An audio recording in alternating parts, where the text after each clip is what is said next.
Welcome to A Rabbi and a Lawyer Walk Into a Bar, a podcast with relatively well-informed and irreverent musings on religion, news, and society.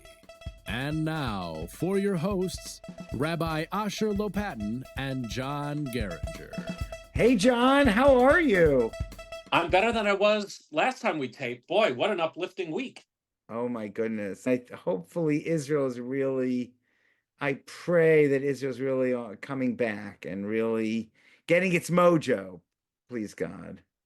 Yeah, notwithstanding what AOC said, it was probably one of the most consistent with the laws of war attacks in history in terms of distinction, proportionality, and all the other things we like to see. Yeah, but I thought Leon Panetta also called it terrorism. What's with him?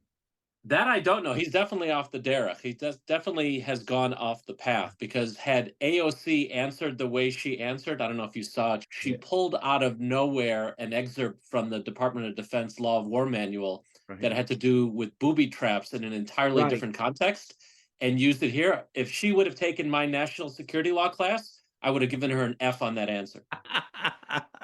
Yeah, no, it must have been someone on her staff that found that. And there's so much. I was at an event tonight. Barbara McQuaid wrote a book about disinformation. She's a professor at University of Michigan, and someone asked, how could these students and professors just, I don't know, be so ignorant and take on the cause of Hamas? And it's just unbelievable. She didn't really say this. She gave a couple of possibilities, and I know the oppressor thing, that whole critical theory thing, but I just think there's like a cloud of anti-Semitism that just pushes people in ways that they're not thinking rationally. And there's so many levels of an anti-Semite. I don't think AOC is a vicious anti-Semite, but she's caught up in a cloud of anti-Semitism. And a lot of these students also, it's just they're pushed into it. And I would put in the same category all the Muslims that are uncommitted and want to vote for Trump and this and that, or Jill Stein. It just, I don't know. It's, what is it, that syndrome? It's a derangement syndrome. There's Trump derangement syndrome. There's Jewish derangement syndrome. They go crazy. And the anti-Semitism many times goes hand in hand with anti-Americanism. If we think about one of the people who was struck and sent to his 72 friends is Ibrahim Akil, who was one of the leaders of the Beirut bombings in 1983 that killed over 300 Americans, and there was even a $7 million bounty on his head. I'm hoping Israel got that $7 million. I know. Do you get it? Even though you don't have information leading to the indictment or whatever. They had the information, and they used the information. And so we'd have to check into the fine print. Did it say wanted dead or alive? I don't know. Only when George W. Bush was president. Right. But it goes hand in hand. We have short memories. We forgot, that Hezbollah doesn't just target Israel. It targets Jews around the world, but it targets Americans. And Iran, the amount of Americans that they killed through their proxies in Iraq during the Iraq War should make Americans think twice about really whose team you want to be on here.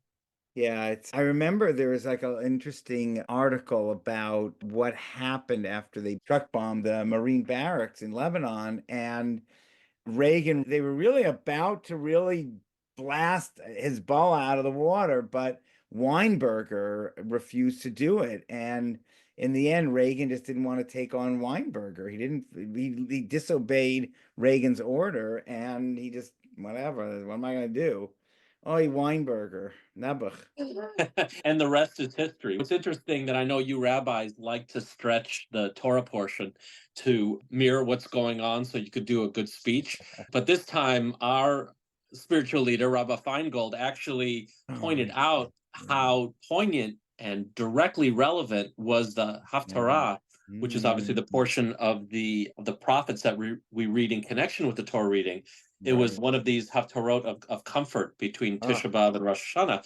But it mentioned a couple of really interesting things. It talked about the glory of Lebanon will come to you. And another line talked about, and for those of you who speak Hebrew know that Hamas in Hebrew means violence. So it said, Lo Yishama od Hamas be'artzech. Violence will no longer be heard in your land. But it's interesting that the word Mm. for violence, Hamas, is the same Ooh. as the other Hamas. Yes, and your rabbi spoke about that. Wow. Good for her. She's bold. Look, first of all, they know, I think Hamas itself, in Arabic, it means zealousness, and it's Harakia Muslimi Siya. It's like the Muslim national movement. It's an acronym, Right. Hamas, but even in Arabic means zealousness, right? Isaiah said it there. Look, what I would say is if it's a comfort and it's meaningful for people, go for it. So, was the sermon was well received? Look, perhaps your rabbi might be listening to this podcast. I told her it was awesome, and I'll tell her again if she's listening or her husband is listening. It was awesome. That's great to hear. Yeah, it's interesting. Yeah, some of these have Torahs, but also the Torah reading where it talks about the bad things that will happen to you. I was crying, getting that to come to me, and because it was just so, you think about the sad, terrible things that occurred on October 7th. And frankly, they go on in Nigeria and Burkina Faso, with Rohingya, with everyone with Uyghur, all over the world. They're happening in Sudan, and people raping and torturing and slavery. But when it hits home, you really feel it. And it's Well, frustrating. what about the question you've seen over the last week? So many of those memes about what happened, instead of warheads on foreheads, you had boomers on the beepers, and you had all sorts of great AI pictures and things like that. In our faith, and this goes back to us leaving Egypt, and the Red Sea was split, and then it came back together and drowned the Egyptians. We're really not supposed to take glory in the Well, destruction of our enemy, or are we? Can we? Like, well, can we and be human? And A, I think we need a laugh, right? But B, after what they did to us, it's human to yeah. think about it this way. It's interesting that midrash that God is critical but critical of the angels for singing. Masaya dai tovim bayam, my handiwork, my human beings are drowning, and you're saying you're singing, but not critical of the Jews for singing, because we have every day we sing the song of the sea, which glorifies the drowning of the Egyptians. It's really quite, and there's some psalms that also glorify that. And in Megillah, tractate Megillah, at the end, there's a lot of stuff about laughing at Haman. And there is a pasuk, there is a verse that says, I think it's in Proverbs, that bin poloi vecha al tismach, when your enemy falls, don't be happy. But they say that's only for Jews. Or I would say it's not just for Jews. It's for people that share your values. You're competing with someone, and it's a zero sum, and you beat them or something. You're not supposed to be joyous. But So maybe someday we'll have a joyous holiday, and we're going to be eating ears that are made out of sugar or something crazy like that, like we do with Haman. I hope that's what I think I advocated before on this podcast, that on Simchat Torah, Israel needs to bomb Iran and get rid of the regime. And then it'll be a day again of celebration instead of really tragedy, which it is now. So yeah, we have to. And yeah, I saw a sign for Nasrallah, like help wanted or something. So It was a LinkedIn post saying, right, looking for opportunities and employees. which you could Love it. also say for that Robinson, that lieutenant governor from North Carolina. He's also looking to hire some people. He's looking to hire, and I have to tell you, I was not a big fan of Trump saying basically if he loses, it's because of us. Oh Oh yeah, yeah, and by the way, he mentioned that at an anti-Semitism rally. An I know. anti-Semitism. And poor Miriam Adelson, she like pumped $50 million into the campaign. Oh my gosh, this will be interesting. And you feel free to write in on our website if you disagree. I really feel, if you feel that a nuclear Iran is the existential threat to the state of Israel, to the Jewish state, then I don't know. And then you might want to vote for the one. I mean, I think there's a much better chance that I think Kamala Harris will allow Iran to go nuclear than Trump, but Trump also might not. What I'd say also is, Was that an endorsement? no, what I would say is, if Israel, and I hope Israel's listening to me, if Israel bombs Iran before the election, I am definitely voting for Kamala Harris. There you go. Okay. You are in the swingiest of swing states. And now the mayor of Hamtramck, which I love. If you come to Hamtramck, it has a wonderful coffee shop. It's a diverse community, but the mayor, oh, it's really sad. He endorsed, oh, and you might like Trump on this podcast, but for a Muslim mayor to endorse Trump, but on the other hand, he's, I don't know, there's this, everything's crazy in this world. So I don't know. But yeah, Trump, I wonder, the only thing I'll say, John, about that Trump thing, that let's blame it on the Jews if he loses, is that remember when the Passion of the Christ was at the movie? Oh, yeah. Everyone was And afraid. you probably understood it pretty well because it was all in Aramaic. I never saw it. I never saw it because someone said, if you are not Christian and you watch that, it's sadism and you're a sadistic person. So it was pornography. So I didn't watch it. But Aramaic, what a machaya. But people thought that Christians would come out of that movie and there'd be pogroms and they'd attack. And no, they said those are ancient Jews or whatever. So maybe also people don't take Trump so seriously. And they won't. Would Jews have come out of the Zohan movie the same way? That is a great movie. Yeah. Was there like a TV series they made of it or something? I don't know. I heard something, but that's a important. I think there was a Hebrew Hammer movie as well. Important movie. So look, bottom line, John, I agree with you. We got to laugh. We got to have things to laugh about. As we speak, Israel's engaged in a war with Lebanon, not against Lebanon, of course, with Hezbollah. And another scary thing is that I heard that Israel said that those 15 people that were killed, the heads of Hezbollah, were planning on October 7th type invasion of northern Israel. That's right. Yeah, and luckily they decapitated their leadership once they got rid of their cell phones and then their pagers and then their walkie-talkies. All they could do was meet in person and let them into the trap. Oh, that's interesting. Yeah. But isn't Israel like going to put a few soldiers up north just in case Hezbollah does what Hamas did? I would assume they've already thought of that. I don't think they need our podcast to give them military advice. I could be wrong. You and I love to read this stuff, but I would hope that they've got some smarter people than us making decisions over there. Please God. Yeah, Israel's really in a tough place, but may the good news continue, really. Please God, there should be some Now, good news. where I do think we could give them advice is on Hasbara, on their explaining themselves to the world. On that, Israel has fallen way short. And I just met someone this week over Shabbat at our shul, and I think we should bring him on to talk to him about that very issue. Let's do it. That would be great. Amit Grinfeld, welcome to the podcast. Baruch haba. Shalom, gentlemen. Thank you for having me. Amit is the co-founder and CEO of We Walk Together. I had the incredible pleasure of hearing him speak this past Shabbat at our shul at Moriah congregation. He was so great, I figured 2 days later I'd get him on the podcast. And Amit, did you like the sermon? Understanding that the rabbi and her husband might be on this might be listening, but I heard it was a great sermon. Okay. So no rabbi jokes. I get it. Okay. It was a great experience for me. That in Israel, we don't experience so many congregations such as yours. And I just enjoy every opportunity I have to meet Jews from different congregations in America. And yours is excellent. Good job. Thank you. And that's not all you go visit to synagogues. You also go a whole bunch of other places. In fact, we have you right now calling from where? I don't even know where I am. I am in a little town outside of Yellowstone. I was freaking out that I will not make it to the podcast. I didn't have reception because a bison died on the road or something.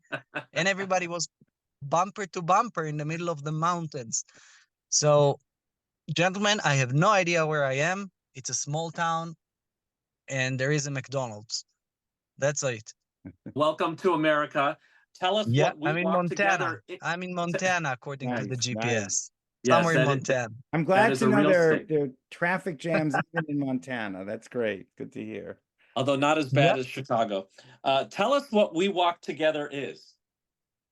We Walk Together was born actually as an idea of a Christian gentleman. His name is Karel, very good friend of mine, who is a good friend of Israel. And he brought me several times to different lectures in his city, Washington, D.C. Huh. And I was his guide several times in Israel. And he came to visit us when I was still in the army in the earliest months of the war. I believe it Oh, was in wow. December. Oh, And wow. we Wow. decided together, he's definitely the spirit behind it. And he Amit, decided you're a lieutenant colonel. You command a yeah. lot of folks. Wow. Wow. I'm actually a commander of a small unit and Baruch Hashem, it's not a combat unit. My job is the best job you can get in the Israeli army, which is saving life. It Oh, is wow. the Home Front Command. We're in Wow. charge of this sector not far away from Ashkelon. Wow. And we were very busy at the beginning of the war, but now the focus is shifting totally north. Right. This is why I'm here in Montana and not back home. My Ah, unit is not yet right. mobilized. Right. We will see how things will develop. But yeah, anyways, Carl came to visit me in Israel and we figured out, we talked together about, and I hope nobody from the official government is listening right now. And you know what, even if they do, I'm going to tell you the truth. The We can only Hasbara, hope as to we get them call it. as listeners. Exactly. We should be so lucky. Agreed. What we call in Hebrew Hasbara, which means explanation. It's the advocacy of Israel. It's the PR of Israel Mhm. is lagging behind our enemies 20 years probably. And they're underfunded and under budget, and basically into the void enters small initiatives like ours, like We Walk Together. Carl want to use me and a bunch of Israelis tour guides. As my mother always says, the only thing I'm good at is talking. And I agree. So we are trying actually in my organization to reach not only Jews, which is like you felt me in Morai, I feel very comfortable among our people. But the idea is to go to places like where I am now, to Bozeman. Yeah. And surprise, by the way, there is a Chabad house in Bozeman, Yeah. and the Chabad house invited a lot of Christians Oh, excellent. to hear me speaking Interesting. tomorrow. And I've been going back and forth from Israel to America in the last 9 months now. Dear God, it's a long war, isn't it? Almost a year now. Yeah. And What do in you my journeys, what do you tell non-Jews different than you tell the Jews? I actually don't tell them much different information, but sometimes, obviously, I'll tell you what, the Jewish base of knowledge is usually bigger, and they're definitely more solid in their opinions. So the Jewish audience is usually more challenging. Think about the event we had in Moriah. There were pretty good questions over there. Oh, really? If I do Uh, say so myself, I asked a good one about why we don't see more, you name the other color, anything but white, doing better Hasbara on behalf of Israel, especially the Israeli Arabs who have it better in Correct. Israel than they have it anywhere else. Yeah, that's Correct. We are using our friends from the Arab and the Druze communities, but not nearly enough. If you will go to our different social tools like Facebook, Instagram, TikTok, or Twitter, you will see actually that many of the people that I'm very good in forcing people to volunteer to tell their stories. And there are not many Israelis that don't have dramatic stories from our reality.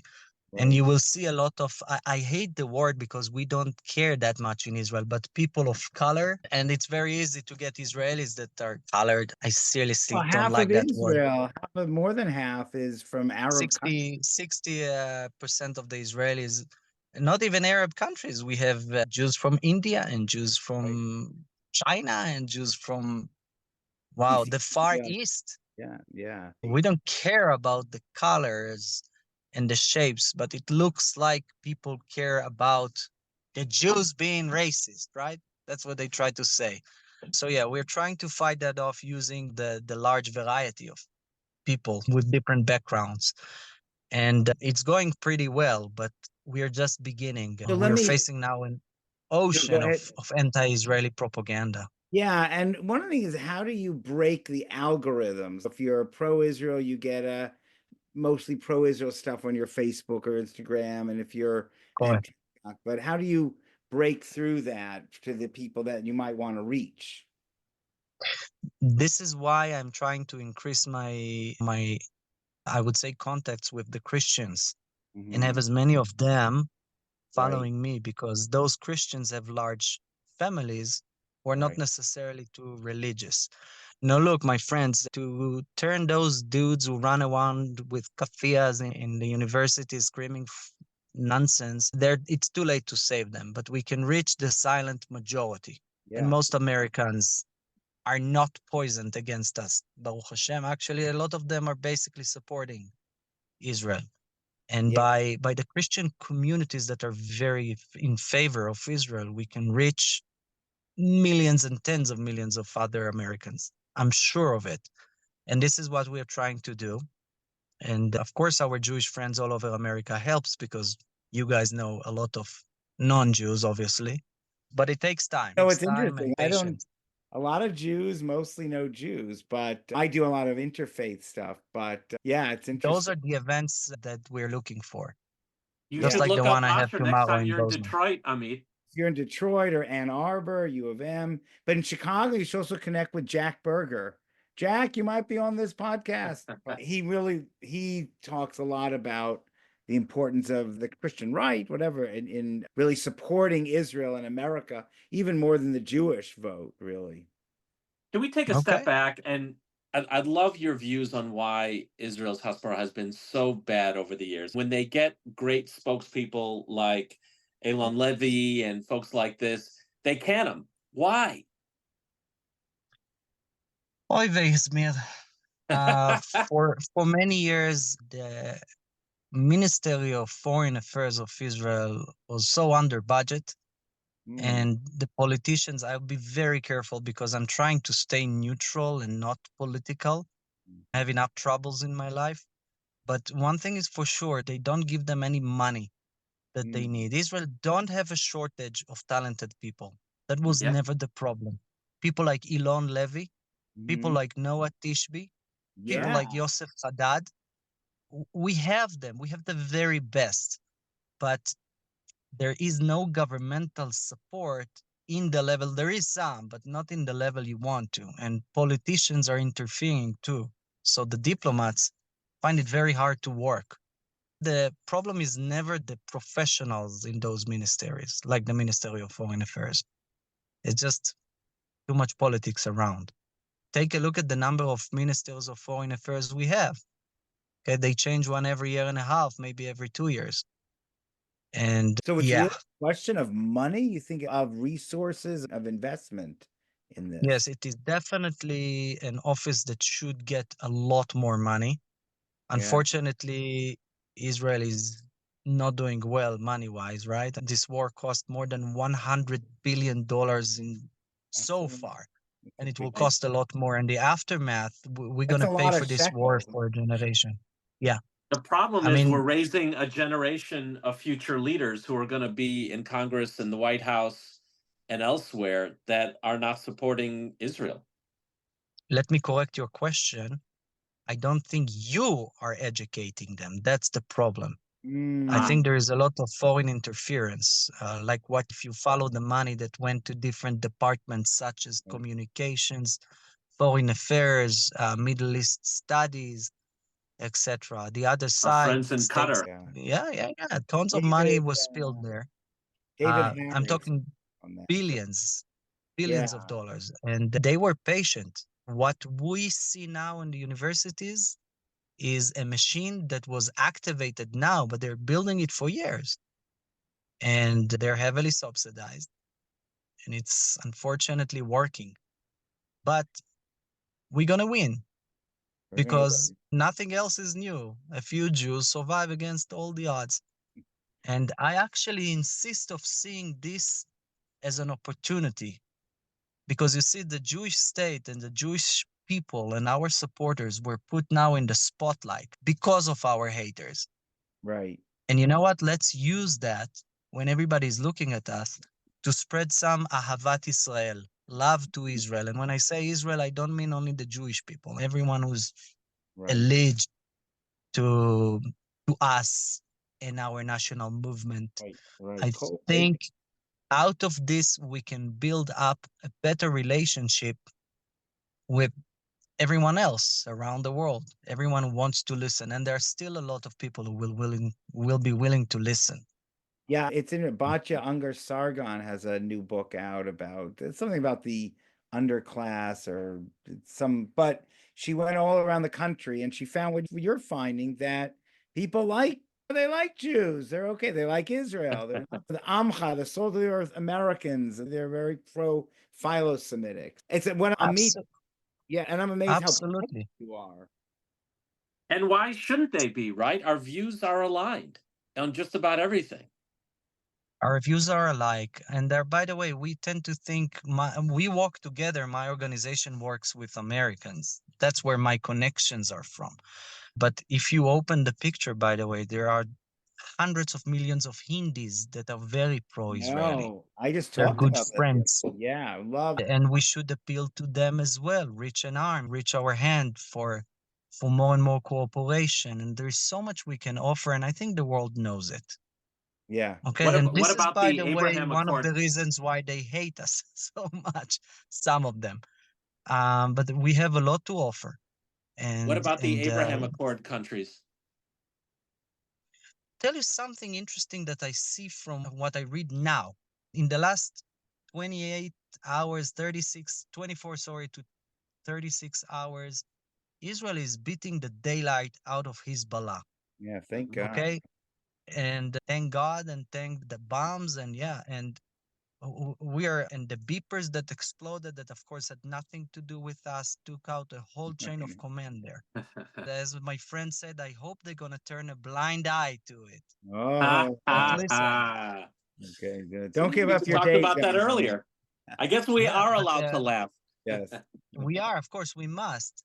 And speaking of laughing, and let's take it to your question, there are tons of Arabs all over the internet that are praising Israel now Interesting. because we're Saw that. hitting Hezbollah. They call them the party of Satan in Arabic. They hate them. Those people committed atrocities in Syria, Mhm. and they're tormenting Lebanon. Yeah. And wherever they are with their Iranian masters behind them. When I say Iranians, by the way, I talk about the Ayatollahs. I don't talk Right. about most of the No, the people Iranians. are good people. They get satellite dishes. They're excellent people. In fact, next week I'm going to have an interesting Zoom meeting with a few Iranian or ex-Iranians that now forced to live in exile Oh, Wow. in America. They are great friends. I was their tour guide in Israel. They were amazing people. And Fascinating. so many of the Arabs, many of the Iranians, many of the Lebanese, to be more specific, are now actually happy that Israel is decreasing the number of Hezbollah terrorists. Yeah. We Did should. you see the Druze were setting up roadblocks in Lebanon? To prevent what? For Basically to check their vehicles to make sure they didn't have anything in them for Hezbollah.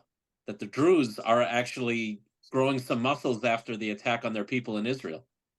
Yeah, it was Yeah, the interesting. It Druze was always very had muscles, by the way, and the Druze always protect themselves. Yeah. They're the automatic ally of the Jewish people, but I am totally bribed here, okay? Because I was actually an officer in the Druze unit in the army, and I learned to love those guys who served in the army with me. but And they're fierce fighters. but that's the So, the Druze in Israel. But Lee Jumblat was the head of the Jews in Lebanon, or one they weren't correct. when Israel went in, it This is wasn't the lead family over there, the Jun Balat. yeah. If you follow their politics, you will see that they're trying to survive. Yeah. That's all they have. Right. We can work with them because they're under attack from Hezbollah, basically. Yeah. And don't That forget And if that in Hezbollah's Lebanon, there are the losing, Christians, and there are they even read the tea Sunnis leaves. in Lebanon. Yeah, you're Say right. that again. They read the tea There are leaves. people to work with, and we can become leaders in the Middle East. There's so much we can offer. In the immediate circumstances, I will say that we can offer them military assistance, or at least to fight the same enemy. Because listen, Iran with their dogs, Hezbollah, they're killing Lebanon. So Amit, One you of the most think successful states in the past. yeah. Oh, it's Right. the truth is I've seen the pictures from Lebanon over the last couple of weeks. You hear news like there's no electricity, they're bankrupt. It's actually American University Hospital looks very nice. And even the pictures today of the people leaving, it's a gorgeous country. It's just like in Gorgeous. California, they say it's all mudslides and it's terrible. And people think Israel's all a bunker and a bomb.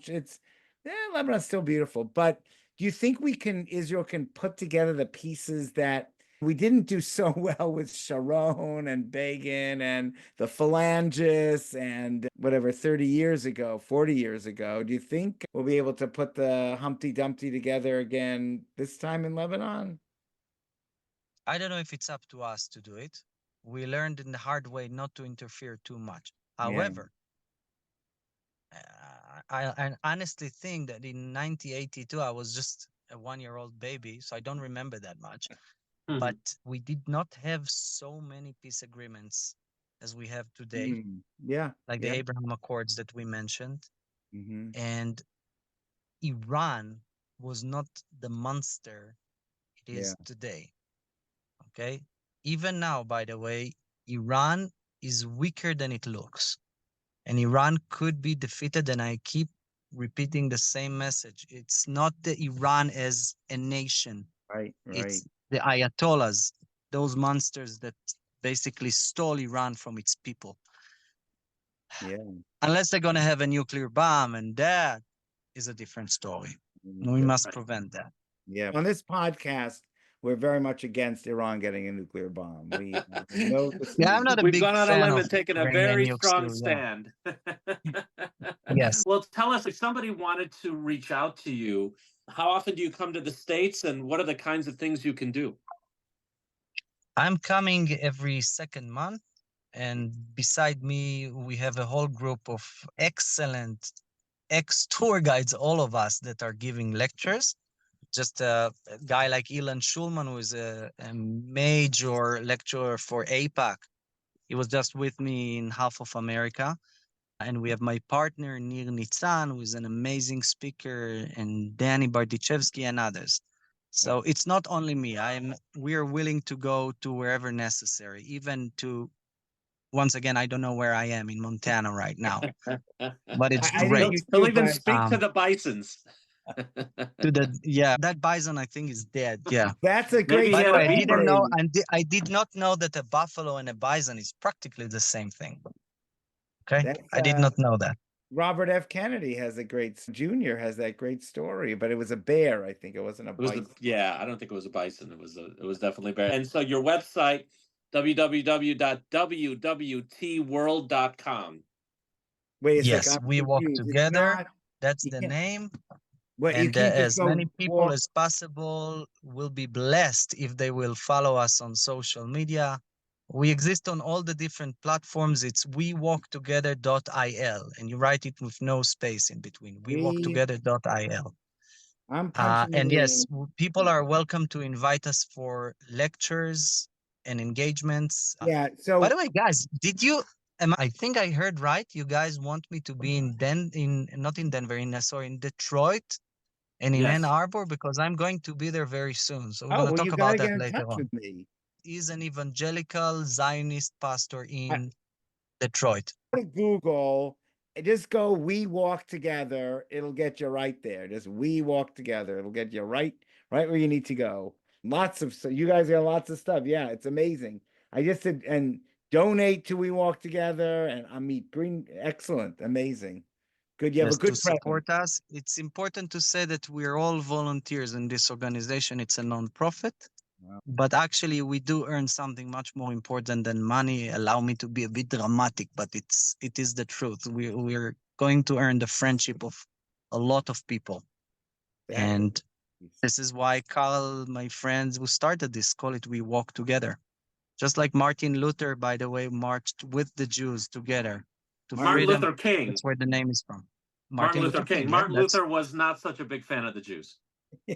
No, Martin Luther King, of course. No, you're right. That's beautiful. Really, this is great to hear. And I also would say after October 7th, a lot of Jews feel that abandoned, and a lot of organizations that work together don't work came out, especially more progressive, came out against Israel. And it's so reassuring to hear what you're saying, that we do walk together and that there is this receptivity in the Christian world, Hindu world. That's amazing. Absolutely. The Christian world and many more. Yeah, Many more. We're just getting started. It's not a short run, it's a marathon. excellent. I love it. This is a great way to have an episode right before Rosh Hashanah with this degree of hope that you've left us with. So thank you so very much. Absolutely. Hatzlacha, best of luck, Yasher Koach, more strength to you.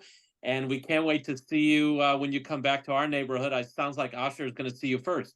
I can't wait. Yes, we'll see you in Detroit, the Motown, great city. Lots of people walking together, okay, or driving You're together. absolutely correct. There are a lot of friends in Detroit.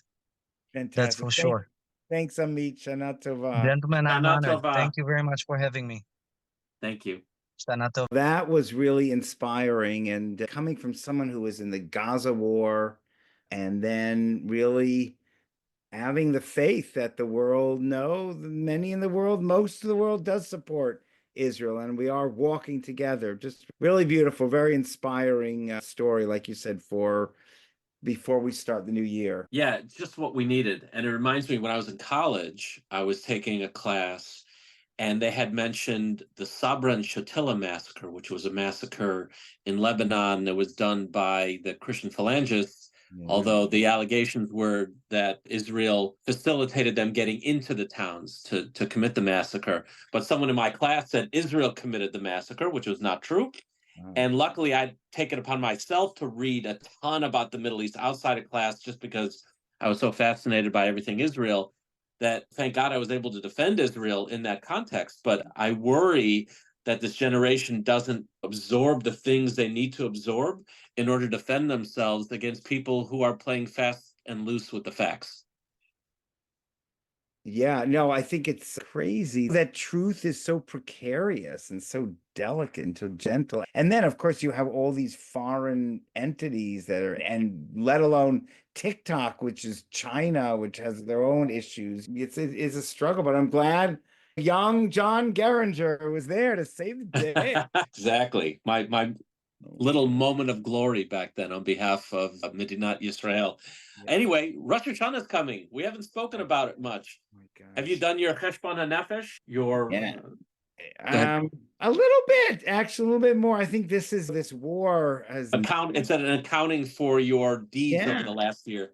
Yeah, and it's preparation for the big day, Yom Kippur. But actually, Rosh Hashanah is the celebration of the creation of human beings, because the world was created, start on the 25th of Elul, the last month of the Jewish calendar, but the day human beings were created. And so it's very much in the theme of what Amit was saying. It's an international holiday. It's a celebration of that, the values of Judaism and that the Torah, the Bible, believes in are not just for the Jews, but it really represents values for humanity in this world where the more you read about October 7th and the viciousness and the films, and it's just, I guess we have to remind ourselves that human beings are created in the image of God, and we're created with goodness. It's sometimes very hard to feel that, but I think that's what I'm going to try to be discovering on Rosh Hashanah, a positive message within all the tragedy of this year. And Rosh Hashanah has those two elements. That's clear in the rabbis, that we don't say Hallel, we don't sing praise and all that because we're nervous. But we're supposed to eat good meals, good food, and we're supposed to There you go. not allowed to fast. So, what are your tips for all of us going into the holidays, spending so much time in shul over the next few days? Yeah, don't be bored. Make sure, bring a book. If you're not entertained, people used to read the bottom of the Birnbaum Siddur. Machzor, he used to have notes, but get a good Machzor, or if you mean the book that you use for synagogue, or get a good book. There are a lot of really good books out there about repenting. Even Rav Soloveitchik's book, Lonely Man of Faith, is a really great, it's a little hard, not an easy read, but it's a well-written, understandable book. I know actually your rabbi, Rachel Feingold, used to talk about a book, something like "This is coming and you're not ready for it," or something like that. There's a book that she loves. Just don't Yeah, be I've got one that I'm reading. I think we're talking about the same one as 40 Days Until Tshuva or something like that, was where you read a little passage every day and you are supposed to feel more and more inspired as you get closer. Yeah, I think synagogues are doing a much better job than they used to. I remember as a kid, I was bored out of my mind for a lot of it. But I think also COVID really helped us out a little bit. Become efficient. Yes, exactly. And there are certain prayers that got added over the years and the centuries, beautiful poetry, but you can't understand them. They don't mean anything. And a lot of them are about angels, and nothing against the angels. And I'm sure we have a lot of angels listening on our podcast. So sorry. Do we broadcast up there? I hope. No doubt, no doubt. So nothing against angels, but enough of angels. Like, hey, sorry. With all due respect. Exactly. But just don't be bored. Get some reading stuff, and go in, find the kind of service you want to go to, the shul, be happy. And yeah, you got to find happiness. Got to find happiness and joy, even in these tough times.